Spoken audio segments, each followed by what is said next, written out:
boa tarde a todos e todas. Bem-vindos a mais uma live pelo Direito ao Bem Viver. Eu sou Jennifer Ferreira, pré-candidata a vereadora pela cidade de Santo André. Quero agradecer a todos que estiveram conosco nas lives anteriores. Tivemos bastante gente, bastante comentários, sempre enriquecendo a gente nesse debate. É sempre bom. A live do Direito ao Bem Viver, feita por nós, ela tem como principal objetivo transmitir, transpassar o conhecimento e o diálogo com todos. Toda live a gente tira um cadinho de ensinamento, é uma sementinha que a gente planta e segue em diante. O conhecimento deve ser plantas que a gente tem implantado na população. Santo André precisa melhorar, Santo André precisa do novo. E hoje, olha que especial, eu estou com essa mulher fantástica, uma amiga de muitos anos, uma militante muito carinhosa, muito exemplar para a gente. Seja muito bem-vinda, a professora Eliana Costa Santos. Ela é doutora em educação, gente. Olha que importante esse debate que vai ser hoje. Tudo bem, doutora? Olá, Jennifer, tudo bem? Boa tarde. Boa tarde a todas as pessoas que estão nos ouvindo. Para mim é um prazer muito grande a gente estar aqui conversando. Primeiro, porque eu tenho um carinho muito especial por Jennifer, uma pessoa de extrema importância para estar perto de nós. Então, por esse motivo. Tá? Então, eu queria falar para vocês que Jennifer hoje eu tenho me convidado para a gente falar acerca da decolonialidade do saber. Jennifer traz para a gente uma possibilidade muito grande dessas relações existentes entre a educação e a negação dessa educação existente para que a gente tenha, com certeza, direito ao bem viver. Ok? Todos estão me ouvindo? Está ouvindo bem? Sim, tá perfeito o som. Tá, então ótimo.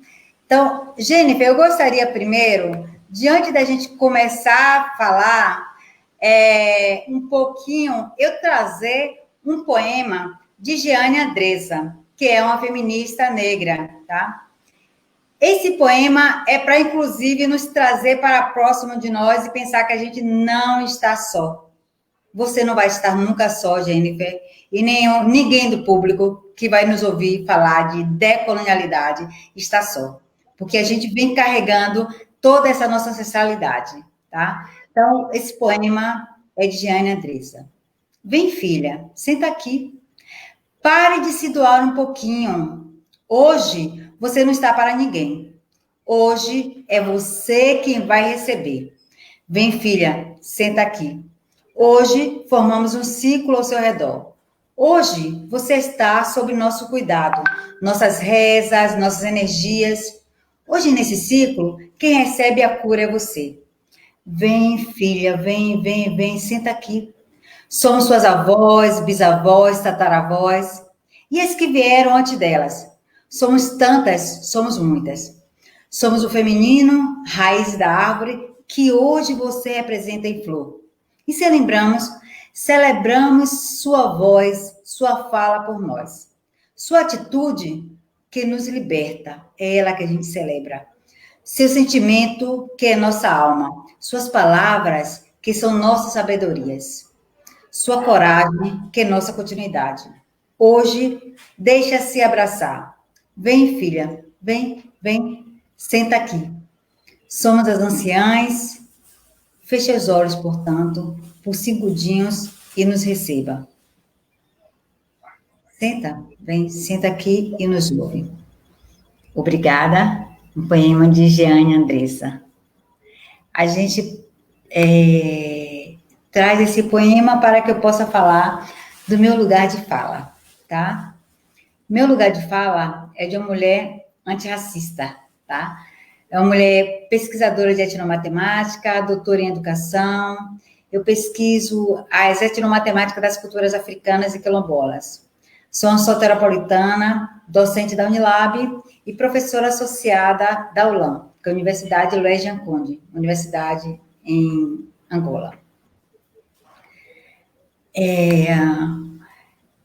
Ao eu falar de Santo André, eu preciso, inclusive, trazer alguns dados, né, acerca dessa cidade que a gente vai estar conversando sobre ela. Santo André é uma cidade que apresenta um IDEB que tem estado dia após dia, ou melhor, ano após ano, em queda, né? O resultado do IDEB agora, IDEB é o Índice de Desenvolvimento da Educação Básica, viu? Então, esse resultado que foi divulgado em setembro de 2020, desculpa, divulgado agora em setembro de 2020, aponta que a rede municipal de Santo André apresentou uma queda de 6,4 para 6,3. Isso ele já acaba ficando abaixo da meta, né? E a nossa perspectiva, inclusive, é de que cada vez esse índice possa estar aumentando. Vale lembrar que durante o governo anterior do PT, antes dele era 5,6. Aí depois ele sobe, né, dá uma subida, e agora ele cai mais um pouco. Então, isso é para a gente ter uma preocupação acerca dessa educação que está nos cercar, que está em torno de nós, tá? Sabendo, inclusive, que no momento atual, nesse momento de pandemia, a nossa educação está de forma remota, né? Então, tanto a rede municipal quanto a rede estadual, ela está tendo aulas à distância. E nisso, que preocupação é que traz dessa relação de IDEB que cai, de educação remota? Primeiro, é que a gente entender qual é o perfil da nossa cidade, ele nos faz perceber a importância que a gente tem de decolonizar esses saberes, tá? Primeiro que a colonialidade, gente, ela nasce no século XVIII com o iluminismo, sendo a Europa sendo o centro do mundo. Com isso, aí começa a se perceber e distinguir as concepções de população mundial entre quem é superior, quem é inferior, quem é mais racional, quem é mais irracional, quem é civilizado, quem é primitivo, quem é moderno, quem é tradicional. Por que isso? Porque a Europa, na época do encoberto, porque a gente sabe que não houve descobrimento das Américas, mas sim o início de construção do ego europeu, que ele se sentindo descobridor, passa a ser um colonizador, a um superior, diante dos outros que ele tenta encobrir, né? Então, o que foi descoberto, na verdade, foi encoberto. Encoberto de si, encoberto do que tem constituído enquanto outro. Isso confrontado, o outro que está em África e nas Américas, e se é a Europa, né? É o central, o centro, o dono do mundo. Mas, e a educação com isso, tá? Esse sistema eurocêntrico, a perspectiva de cognição dele é exclusiva para poucos, tá? O conjunto de educandos, de educadores e de educandos e educandas está sob a hegemonia e a natureza dessa possibilidade de um processo que não dialoga com o nosso saber, e sim com o saber que é só e unicamente da Europa, né? A gente sabe que a gente tem uma educação dessa forma. E aí a gente vai se perguntando acerca dessa educação, qual a importância que a gente tem de tudo isso, tá? Para essa educação que a gente citou acerca de Santo André. Tá? Primeiro que a gente tem que pensar que esse período do colonialismo, ele tinha uma relação política e econômica que determinava o processo colonial. Então, houve o período da colonização, a economia era importante para a colonização, só que acaba o período do colonialismo, né? Acaba o período da colonização. Entretanto, fica uma mazela que é chamada de colonialidade, tá? E essa mazela de colonialidade, ela tem um padrão de poder que não limita as relações formais de exploração ou dominação colonial. Ou seja, a gente falou que a colonização, o período colonial, tinha preocupação com as relações políticas e econômicas. ela vai, termina o período e deixa uma mazela que é pior do que a colonização. Não sei se é pior não, viu? É a colonização em uma potência maior, tá? Ela deixa essas relações que são de subalternidade, tá? Então, inclusive, quando a gente vai suprimir o S, em vez de a gente vai chamar de colonização, a gente vai chamar de colonialidade, é justamente porque é a ideia do processo histórico de descolonização, via libertação das relações da nacionalidade, tá? E o colonialismo, não. O colonialismo é pior do que essa relação existente, né? Dessa colonização. Mas a gente tem a preocupação de pensar que esse colonialismo ele pode ser visto como um processo de construção de uma estrutura de poder. E a colonialidade, ela sobrevive ao colonialismo e reproduz em uma tripla dimensão. A colonialidade se dá a partir do poder, do saber e do ser, tá? E cada uma dessas dimensões, ela está envolvida em uma relação, a do poder está envolvida com a relação política, a do saber com as epistemologias e a do ser com as relações intersubjetivas. Então, quando a gente tem essas relações, a gente precisa inicialmente pensar que se conhecimento é também um instrumento de poder e a colonização nos impede de ter esse poder, é preciso que a gente, a partir da educação, a gente decolonize. A gente decolonize os saberes, a gente decolonize as ciências, a gente decolonize os currículos, para depois que a gente decolonizar, a gente poder ter como base uma racionalidade nova, que é a partir do intercâmbio e das trocas. Porque não tem porquê, não tem como a gente pensar nessa troca se a gente tem uma educação que é silenciada, as histórias são silenciadas.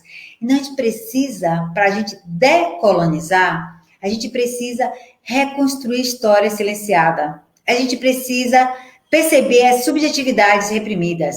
A gente precisa trazer as linguagens. A gente precisa, com certeza, perceber os conhecimentos subalternizados pela ideia da totalidade definida pela racionalidade moderna. E essa racionalidade moderna é que nega valores, inclusive valores que não deixa que a gente pense que hoje é preciso que renove-se os tempos, inclusive, vale bem te dizer, pré-candidata, que eu gostaria que essa lição você tomasse de cor e aprendesse, porque a gente precisa dessa juventude lá dentro das vereanças para que a gente possa ter pensamentos decoloniais. A gente precisa de uma vereança que tenha o comprometimento de pensar da necessidade de estarmos cientes do que essas disciplinas acadêmicas, essas instituições em geral, estão inserindo nas redes de poder, né? A gente traz no bojo, a gente traz imbuída em nós racionalidades que não traz o pensamento decolonial junto. Porque o pensamento decolonial, ele busca uma genealogia que não seja fundamentada exclusivamente no eurocentrismo. O pensamento decolonial, ele pode recorrer à categoria de discurso explicativo que emergiram das histórias dos povos ameríndios e dos povos africanos.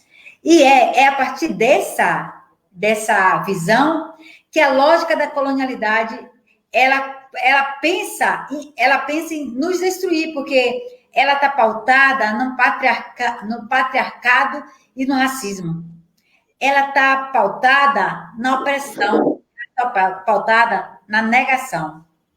Então, quando ela está pautada nessas relações, ela não nos deixa perceber ou em apostar outros valores, outros saberes, né? Ela não nos permite que haja uma política participativa, que inclusive, como já aconteceu aí em Santo André, e que a gente prospecta que haja continuidade disso, é apostar em uma gestão que fortaleça a rede brasileira de cidadãos e de educadoras. Uma gestão que fortaleça política e participação com jovens e crianças inseridas na discussão sobre orçamento público. Então, é nesse sentido que a gente pensa que uma educação que seja decolonializada, ela precisa dicotomizar as relações e aproximar os valores. A gente não pode mais pensar que a ciência vem só da Europa e que o saber vem das outras culturas. A gente não pode mais pensar que existe uma única verdade aceitável na educação, nenhuma área do conhecimento. Na área de ciência, por exemplo, a gente não pode pensar que a ciência ela tem que ser dada a partir das indústrias ou a partir dos teóricos e filósofos existentes. Não, aqueles quintais que são produtivos, eles precisam ser considerados. As alimentações, elas precisam ser vistas a partir do que a gente tem para trazer, para que a gente tenha acabo com essa desnutrição. A gente precisa pensar que a produção neurocêntrica, ela com certeza vai quebrar as epistemologias dessa ciência que quer negar os povos negros e que quer negar uma única matemática, por exemplo, porque essa é a minha área do conhecimento, é de onde eu falo. Então, ao a gente pensar nessas relações, a gente vai estar, inclusive, desenvolvendo uma forma própria de enxergar o mundo a partir dos saberes e dos fazeres nossos. E isso pode ser dado de diversas formas, tá? A gente tem, inclusive, a Lei 10.639, de 2003, e a Lei 11.645, de 2008, que ela tem como desafio humanizar a educação. Humanizar a educação no sentido da gente ter um olhar para o outro sem que a gente consiga olhar o outro com tanto distanciamento. Mas cadê o monitoramento disso? E hoje, inclusive, com esse nosso governo, que é do país, né, nosso desgoverno do país, esse monitoramento não mais existe. E se não mais existe, então cada vez a gente tende a estar numa educação que é mais colonializada possível. A gente está numa educação que a gente quebra, a gente descontinua o que a gente vinha no governo passado construindo, tá? Então, a gente tem que tomar o cuidado para que a gente possa pensar e contribuir com tendências da educação que seja emancipatório, né? Que possa procurar entender o saber, o fazer, e ao longo da história da humanidade, contextualizar em diferentes grupos de interesses, atendendo às diversas dimensões, porque já não cabe mais essa educação ser pautada com um único valor. Então, esse era um pouquinho do que eu tinha para trazer para vocês.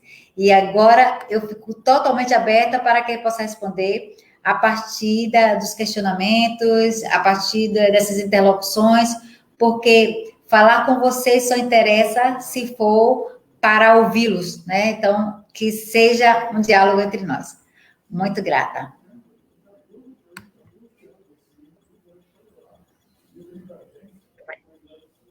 Desculpa. Grata somos nós, né? Olha a aula que estamos tendo neste momento.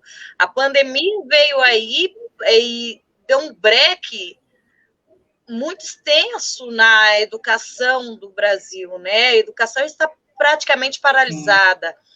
E vem você com esse enriquecimento cultural tão amplo e nos transmite, nos remete a um pensamento totalmente novo. A pandemia, além de estar brecando a educação, há toda uma discussão, um debate sobre a volta às aulas, né, professora? Existe totalmente um debate à volta às aulas. Qual que é o seu parecer referente à volta às aulas em meio à pandemia? Como você vê a escola pública e a particular nessa volta às aulas, à pandemia? A educação não deve parar, não pode parar, mas vivemos um cenário contraditório. Como se dá isso? Ok, Jennifer, olha só. E eu vou falar do meu lugar de fala, tá? Enquanto eu professora universitária da Unilab, uma universidade que retornou com as aulas remota. E qual o grande problema desse período remoto? Quem pode estar tendo aula? Jennifer, nem todas as crianças, nem todos os jovens, nem todos os adultos podem ter aula remoto. Eu sei que a gente não pode ter aula presencial, tá? Mas remoto também, Jennifer, entenda você e vocês que é para alguns. E isso é para alguns porque essa sociedade nossa, ela limita os poderes. Então, nem todas as pessoas têm acesso a ter tá? Um notebook e ainda com internet.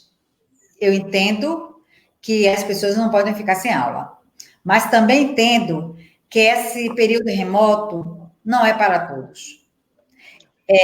Eu acho que é desleal uma escola particular está dando aula da forma que está tendo aula, normal, e as escolas públicas não terem aula. Eu acho desleal isso.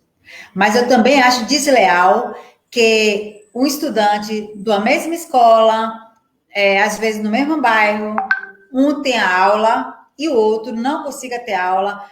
Primeiro, porque a casa dele não tem nenhuma estrutura, e muitas das vezes você sabe que isso acontece de uma pessoa que mora numa casa, quarto, sala, cozinha, tá?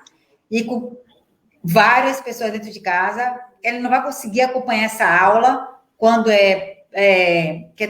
quando é trazida de forma remotamente, porque tá todo mundo ali gritando, falando. E eu trago isso bem próximo, né? Além de ter trazido isso, um exemplo que está acontecendo comigo e meus estudantes, eu tenho estudantes que são tanto indígenas quanto quilombolas. Tanto um quanto o outro, nem todos, e também os africanos, porque a Unilab é a Universidade da Integração Internacional da Lusofonia Afro-Brasileira, e ela tem 40% dos estudantes dela são do continente africano de língua lusófona. Então, esses estudantes, junto com os quilombolas, que a gente tem muitos quilombolas conosco, e junto com os indígenas, também temos muitos indígenas conosco, esse público, muito pouco deles tem internet que consiga sustentar uma aula durante 2 horas, por exemplo. Então, o que diria, então, de tantas jovens, as crianças da periferia?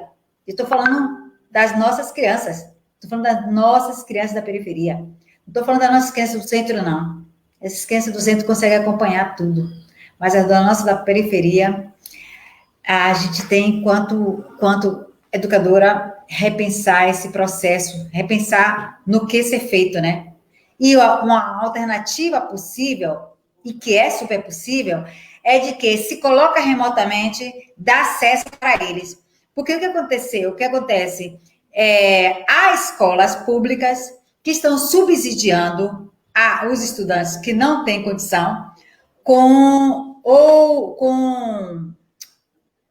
a internet, como é? Um chip de internet para poder ter acesso a assistir as aulas. Sim. Tá? A rede móvel de internet. A rede móvel de internet, sim, obrigada. Então, há escolas que estão subsidiando dessa forma. Mas é super desleal. A gente vive numa sociedade altamente inéqua, tá? A inequidade sobrevalece nessa relação da educação, porque as crianças não podem ter acesso, querer, sabe lá o que é que tem que ter e não ter para dar, sabe lá. Pois é, assim que as mães passam dentro de casa, quando elas precisam fazer atividade para os filhos e elas não têm condição porque elas não foram alfabetizadas, tá? Porque elas têm que inclusive, saber o que elas não sabem para poder ajudar na criança. Então, eu acho desleal. Eu acho que a gente está num período muito difícil socialmente. Muito, muito difícil. Entrando nesse assunto também de educação, o Enem, que é o Exame Nacional do Ensino Médio, ele não foi adiado, por enquanto, né? E em tempo de pandemia, nós, militantes, eu como mãe, especificando bem isso, eu como mãe, acho tão desleal, assim, é uma palavra muito bem usada por você, é muito desleal que ainda haja esse exame este ano, devido à pandemia, porque os nossos alunos, em maioria de escola pública, não tiveram tanto acesso à educação assim como deveriam ter. Você é a favor ou você é contra o adiamento do Enem? Mas pela sua fala, não tem como, Jennifer, ter o Enem acontecer para os nossos, entende? Porque se eles pensarem em Enem, ao pensar em Enem agora, é pensar para os deles, tá? sim, sim. Primeiro, que os nossos jovens, para início de conversa, a gente tem que pensar que o Enem ele foi criado em 98 para medir essa relação da educação do ensino médio, tá? E aí, ele é favorecido, mas com a sua pressão social, né? Então, favorece para que em 2004 comece o Enem possa ser usado tanto para o SISU, né? Quanto para o FIES. Então, a gente tem que pensar que se o Enem começa a ser tratado para favorecer a nós, nesse momento pandêmico, ele tem que se perguntar a quem está servindo. Né? Não dá para ter retorno do Enem se o nosso público não tem como ter esse acesso. Em 2018, porque você sabe que foi exatamente até no dia do meu aniversário, quando se pensou que o INEP fez uma coletiva do Enem digital, tá? E no dia 3 de julho de 2018, houve a primeira coletiva desse Enem digital. Então, o INEP vem pensando nesse Enem digital. Aí, esse Enem, você pode optar entre o Enem digital ou outro, que era já o comum, que era feito, escrito, papel.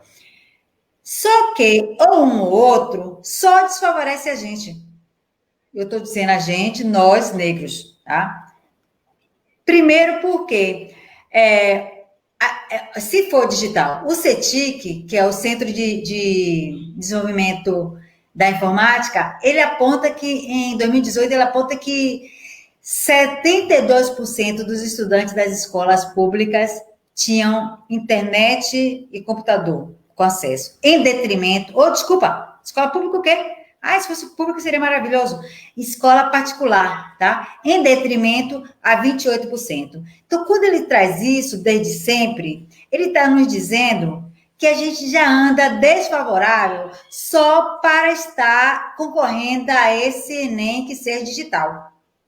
Tá, aí a gente já entra nessa desvantagem. Então, a gente já sabe qual vai ser o que a gente vai fazer, né? E nesse que a gente vai fazer, a gente entra em desvantagem porque os nossos estudantes, ele está, esse ano, em defasagem em relação aos estudantes que estudam em escola pública ou particular, ou para mim está trocando, que estudam em escola particular, tá? Ele entra em desvantagem para aquelas escolas que já estão treinando o estudante para poder fazer o Enem, ele entra em desvantagem. Então, Jennifer, eu sou totalmente contrária que esse Enem volte agora, tá? Ele precisa esperar o período pandêmico. Nem estou considerando o outro ponto, que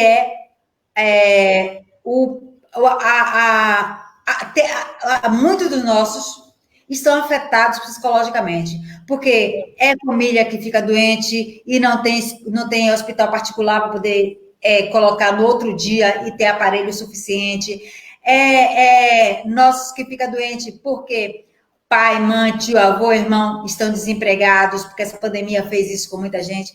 É muita gente que está adoecida, tá? Então, são muitos fatores que nos levam na educação, inclusive, como eu acho que a gente precisa pensar na educação a partir da educação básica, a gente precisa lembrar que essas pessoas elas não estão, desde a educação básica, preparada, não. Então, agora, nesses últimos anos, é que elas correm para poder tentar ajustar a educação, para tentar estar no segundo ou terceiro ano, e o segundo ou terceiro ano está dando para ela a condição dela fazer o Enem. Se ela não tem esse ano pandêmico aulas, que Enem elas vão concorrer? Então, acho que é um pouquinho disso. Como eu estava conversando com as meninas um pouco antes de entrar no ar, entrar num jogo já descalço, né? E concorrer com uns titulares já de chuteira. Deixar os nossos jovens à mercê da própria sorte. Não abraçar o jovem, não detectar os problemas que aquele jovem, principalmente o jovem periférico, está enfrentando. A pandemia, como sabiamente você disse, a pandemia vem deixando um rastro de traumas psicológicos a olhos vistos na nossa população. E quem mais sofre é o jovem, porque o jovem é a perspectiva de futuro, de um futuro melhor. E quando um desgoverno, ele não dá subsídio para esse jovem, não dá um auxílio, na verdade, não tem uma visão, uma perspectiva de visão para que esse jovem se lance para um futuro promissor, esse jovem entra nesse jogo já descalço, em meio a tanta chuteira já boa. É complicado falar disso, mas ao mesmo tempo é muito simples. É só você ter um olhar que a educação de base ela já não é satisfatória. Vem melhorando desde o governo Lula e Dilma, a educação vem vieram dando saltos, porém estagnaram. Sim. Na troca de governo, estagnaram, não adiantaram, não andaram para frente. Aí a gente vem num momento de pandemia, onde o nosso jovem não tem acesso nem para fazer essas aulas online, que, querendo ou não, são bem pensadas, mas não bem pensadas para o público pobre da cidade, do país. Aí a gente não fala só de um município em específico, a gente fala de um país. O pobre não tem acesso, nem à internet, muito menos a um celular. Às vezes tem um celular só, que tem que dividir entre 4, 5, 6 irmãos, e não tem orientação para fazer determinada lição, ou nenhuma tecnologia, nenhum celular, nenhum tablet, nenhum notebook, nenhum robô, ou qualquer coisa tecnológica vai substituir o dom de um professor na vida de um aluno. Nada substitui o dom de professor na vida de um aluno. E colocar esses meninos, esses jovens para jogo, hoje, na verdade, eu posso utilizar sem medo de errar, é cruel, é dolorido. Porque não vai ser satisfatório o resultado, vai ser mais um trauma psicológico na vida desses jovens, além do que já vem sofrendo, além do que já sofrem corriqueiramente, né? Aí, tá gostoso o nosso papo, né, gente? Fica com a gente, vem com a gente. Tem uma pergunta aqui que ela é fantástica, né? Me arremeteu ao meu tempo de escola. É coisa que a gente acaba não pensando diariamente, ou de vez em quando passa pela cabeça da gente, mas não é uma coisa que a gente analisa periodicamente, mas me remeteu e me fez lembrar do meu período de escola. No meu tempo de escola, nós nunca tivemos uma educação que falasse sobre a história da África, a história do índio, que valorizasse essa nossa cultura negra. Essa cultura que tem como base a nossa mãe África. Porque quando nossos ancestrais foram escravizados vindo para cá, e os índios que estavam aqui foram escravizados também, eles já carregavam uma bagagem de cultura, de inteligência, em meio à medicina, ciências, arquitetura. É incrível como a gente não... como hoje a sociedade não pensa que a mão que construiu tinha uma inteligência por trás. E vem você tão delicadamente nos ensinar que os nossos passos vêm de muito longe. É incrível pensar isso. Os nossos passos vêm de longe, e vêm de muito longe. Eu, como mãe... eu como mãe e membra da Negracinho, o Movimento de Mulheres Negras da cidade de Santo André, nós lutamos e vamos continuar lutando pelo ensino de qualidade, mas que também fale da nossa história, da nossa herança ancestral. E a lei hoje, 11.645, mais a antiga lei 10.639, que fala sobre a cultura afro-brasileira e a cultura indígena, como você acha que deveriam ser, como deveriam ser as ações que devem ser tomadas para o enriquecimento dessa cultura, para ser tratada essa cultura dentro das escolas, a partir da lei? E existem ações que já se utiliza hoje em dia para garantir essa fomentação educacional? Olha só, Jennifer,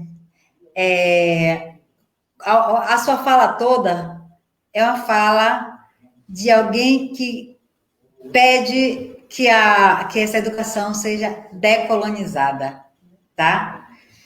E primeiro que uma lei por si só, ela não determina nada, né? A gente precisa ter outros fatores que possam estar junto com a lei, porque a lei ela é para ser cumprida, tá? Mas há muitos infratores da lei, ok? Então, a 10.000 e 11.000, ela é para ser cumprida, mas há todos os infratores.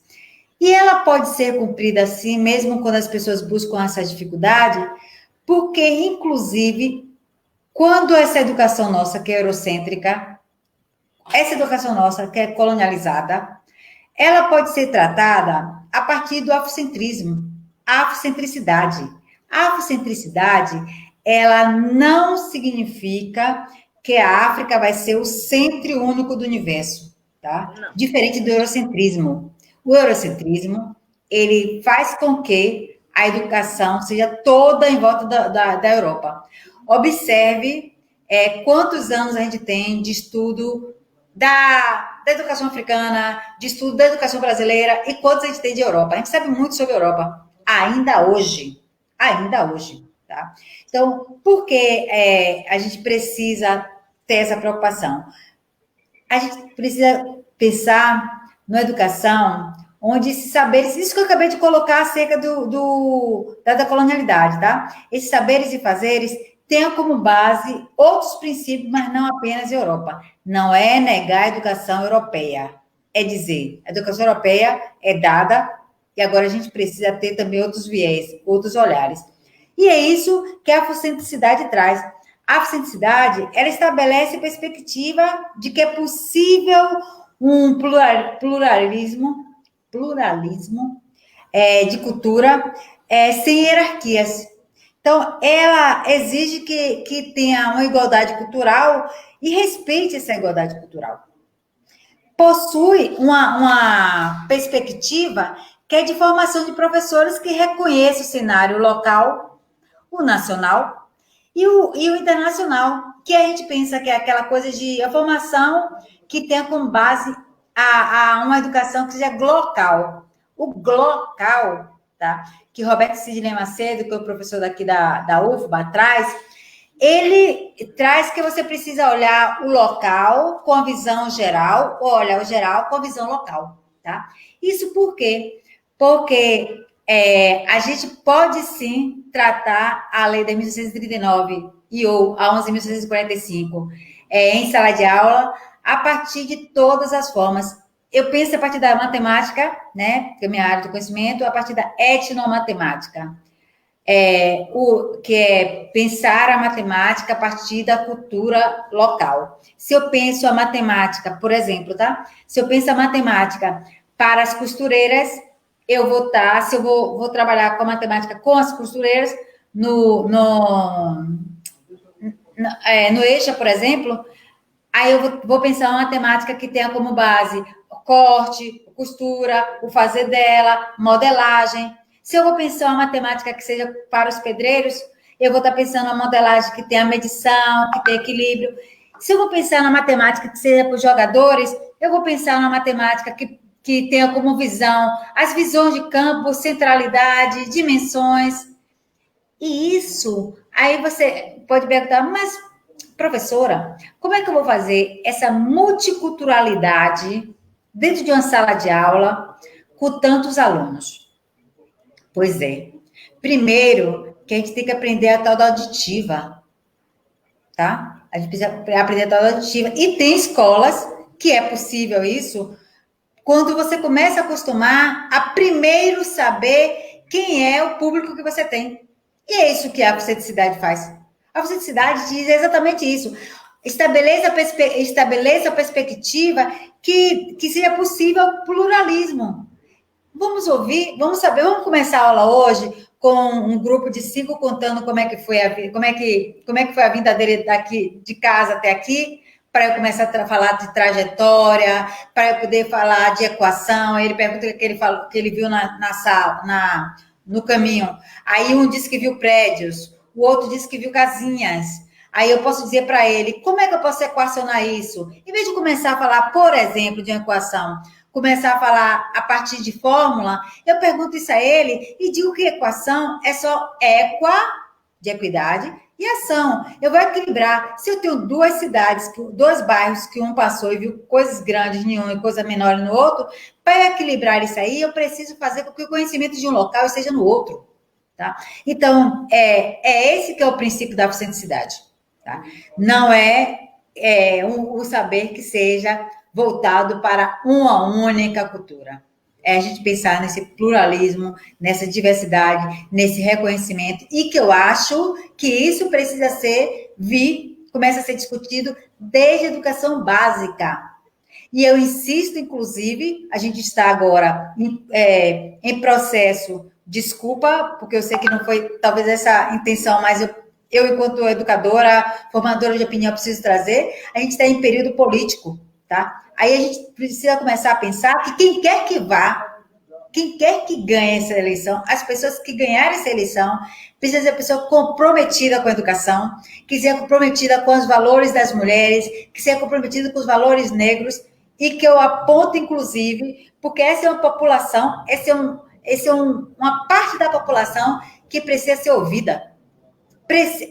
A mãe negra, a mulher negra, precisa ser ouvida para poder dizer como é que está hoje, ou qual a perspectiva que tem de vida hoje dos seus filhos. O que é educação hoje? Como é que está a educação hoje? Como é que essa educação aponta longevidade ou curtividade no percurso da vida dos seus filhos?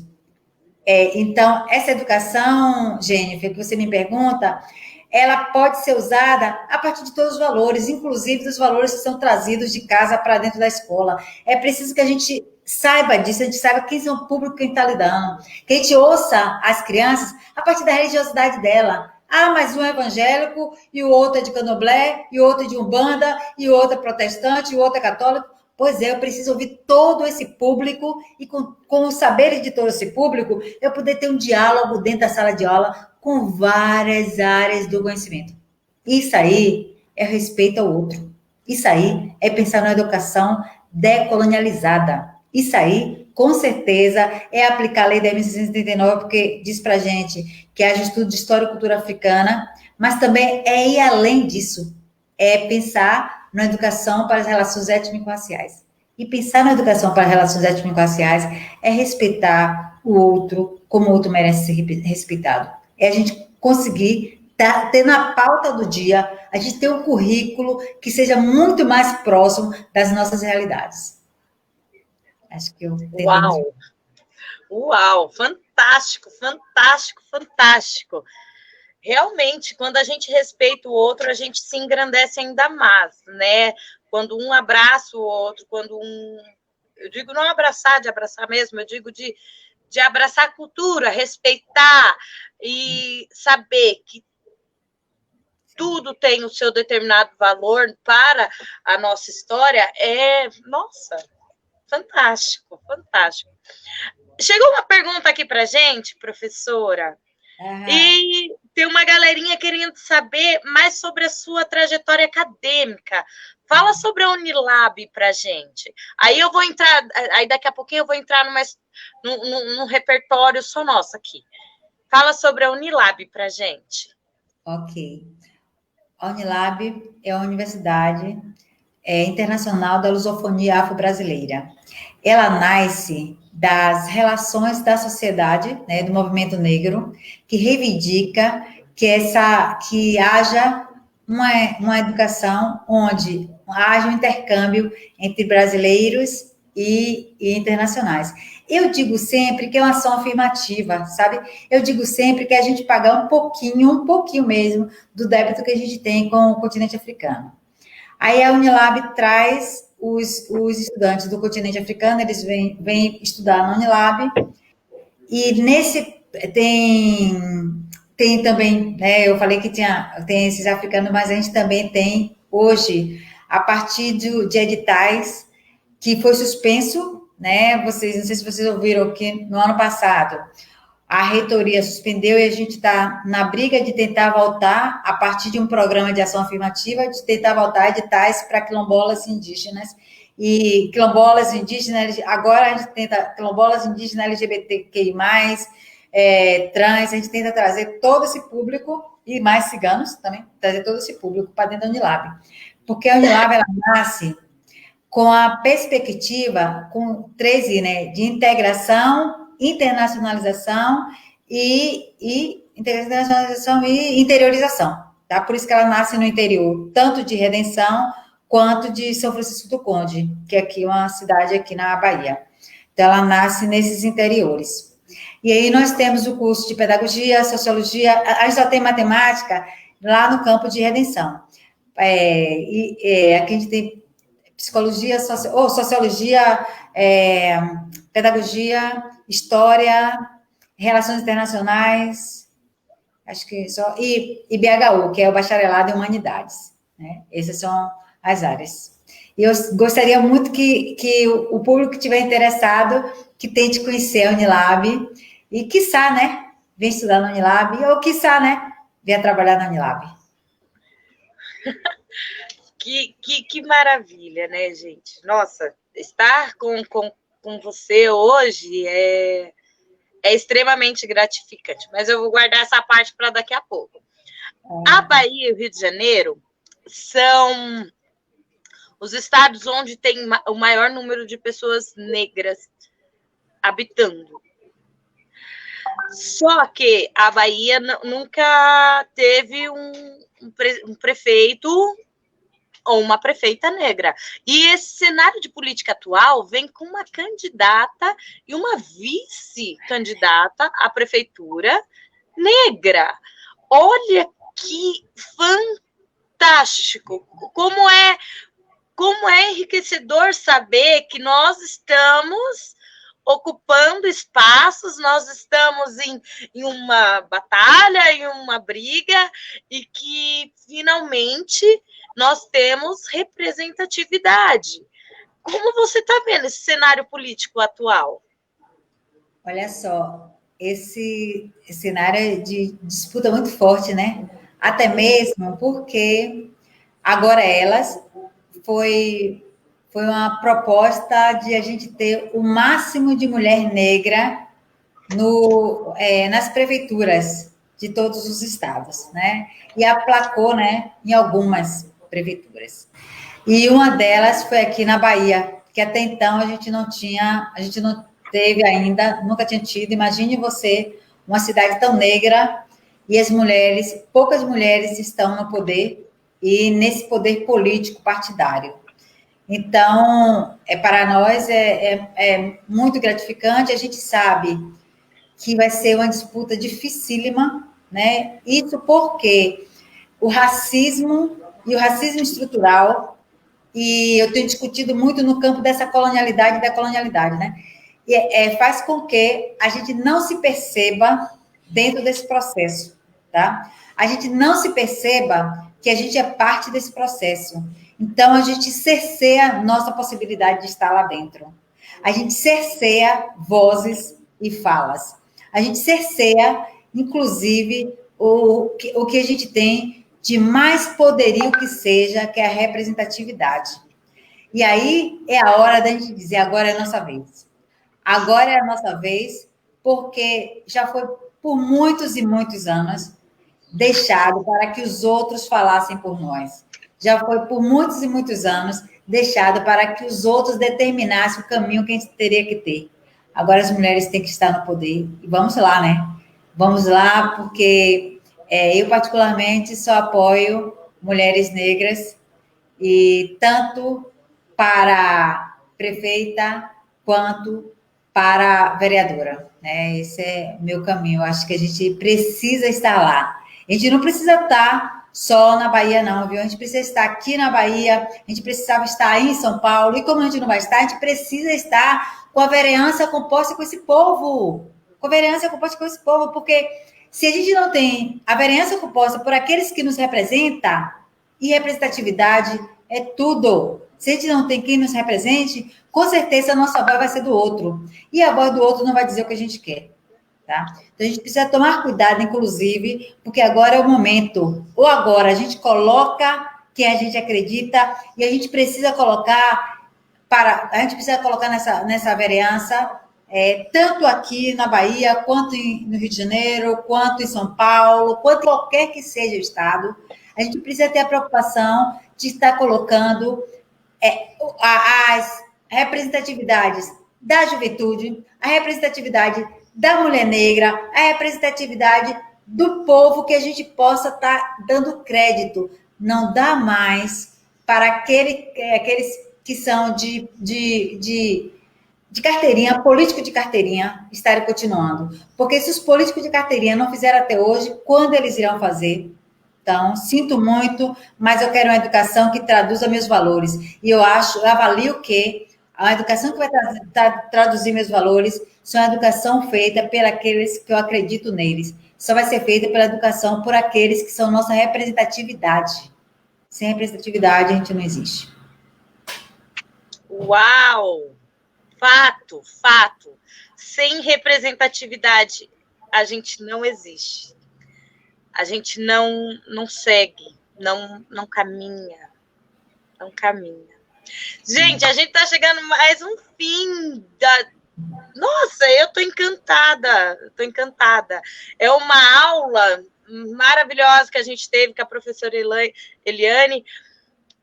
Eu chamo carinhosamente de Lil e agradeço imensamente. Eu vou começar uma frase e para você dizer seu tchau, você continua ela, tudo bem? Tá. O poder da mulher negra. O poder da mulher negra está na nossa vitória. O poder da mulher negra está na vicissitude do que a gente quer e da nossa representatividade lá dentro. Uau. Querida, muito obrigada. Muito, muito, muito obrigada. Poxa, eu estou muito feliz de ter você com a gente. Essa aula foi incrível, não só para mim, mas como todo o pessoal que está assistindo e vai assistir conosco. Muito obrigada. Em Santo André... Jennifer, eu gostaria muito, antes de terminar, mandar um abraço para toda a Negracim. Dizer para essas mulheres que eu aposto nelas. Dizer para essas mulheres que eu aposto nessa força, tá? Então, dizer, inclusive, que elas me representam.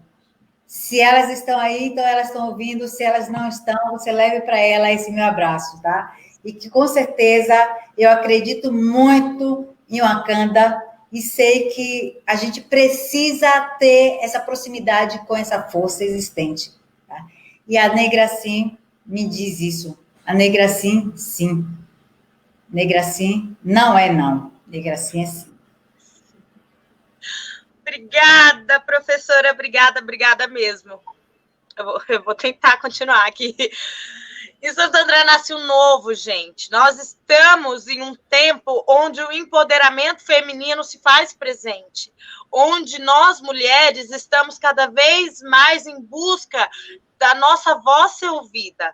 Nós estamos em um momento onde representatividade e respeito não são mais uma opção, são uma obrigação, são necessários, são primordiais para nós seguirmos. Santo André necessita disso, onde nós não temos voz, onde nós não temos vez, onde nós não temos olhares, onde nós não temos o trato, o cuidado que nós precisamos nos erguer. Nós precisamos de representatividade e respeito. Como eu disse em outras lives, nós queremos, precisamos e necessitamos de um espelho, alguém que nos escute, alguém que nos veja e veja as nossas necessidades. Santo André nasce uma nova perspectiva de visão para a população, uma nova perspectiva de luta, de garra, nasce em Santo André um novo jeito de cuidar do povo.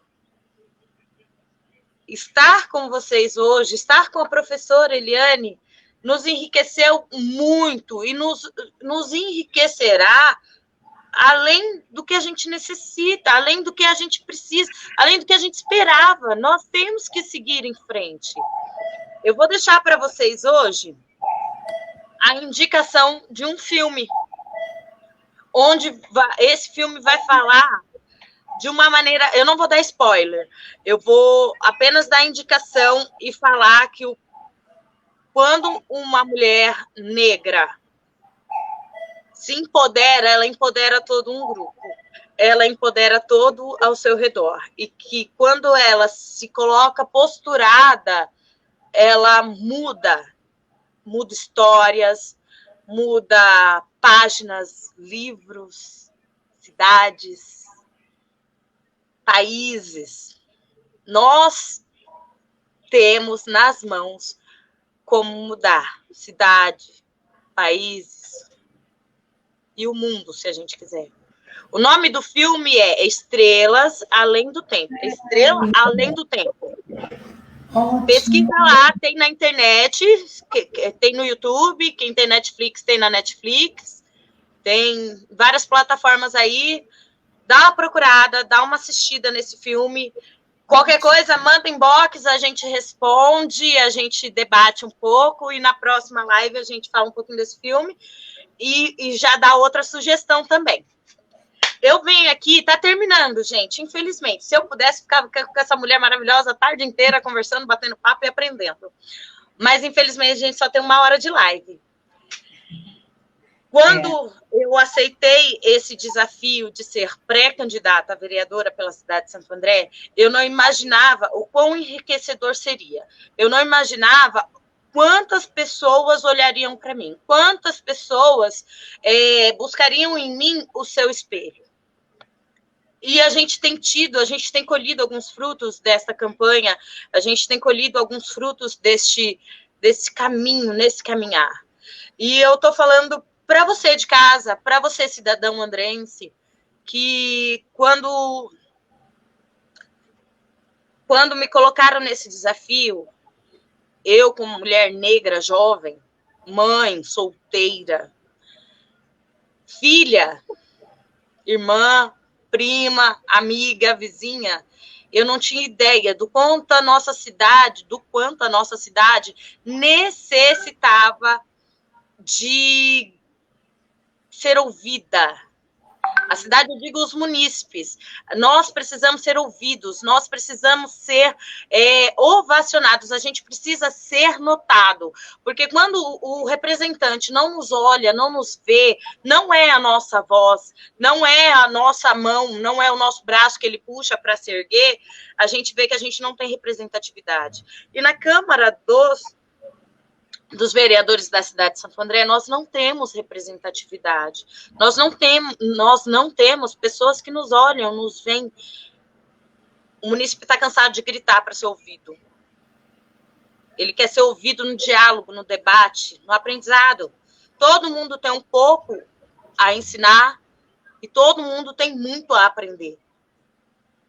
Eu estou nessa batalha com vocês, eu estou nesta guerra. E eu vou guerrear por Santo André. E eu estou pedindo para você, munícipe de Santo André, vem comigo, me dá o seu apoio, me dá a sua confiança. Deixa eu ser a voz que vocês precisam lá na Câmara dos Vereadores. Tempo de pandemia, gente. Não esqueçam da máscara, do álcool gel e do isolamento social. Não dá para fazer isolamento social? Beleza. É natural, nós precisamos sair das ruas também.